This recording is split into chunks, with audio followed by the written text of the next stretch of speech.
After many years of working with families and family businesses, one of the things you notice is that understanding manners and kindness are so important.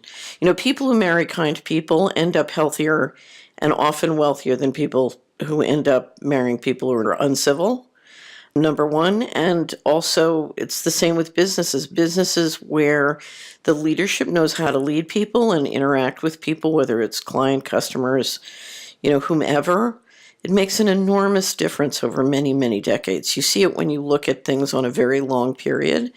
And so, whether it's your health or your wealth, etiquette and navigating graciously, navigating with kindness is very, very important to success, which of course leads us back to how do you teach your children and grandchildren the habits that are going to produce success? Any tips on how you communicate to the children that you love, whoever they are, the importance of this for their success? Well, I'll use my mother's language.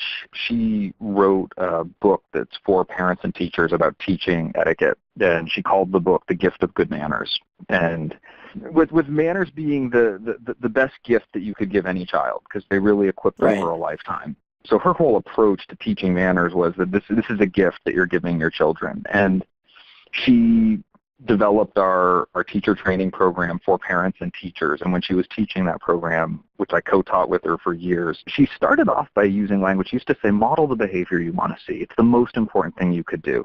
And she Right. abandoned that language of model the behavior because she even thought that was too conditional. She started to say, be the parent that you want your kids to be, that this isn't a mantle that you can put on and take off, that Right. the children are watching you all the time. They are Right. learning by absorbing who you are and what you do all the time. And that means holding yourself accountable and really being that parent or being that person that you want your kids to be or the kids that you're teaching to be. And I loved watching that evolution in the way she talked about it. She became more and more committed to the idea that it really was about you and your behavior and your conduct, that she could develop a set of teaching tools, and she did, for children at different stages of social development, but that ultimately the most effective thing you could do was to treat your kids with consideration, respect, and honesty, and that's what Right. would teach them to be that kind of person.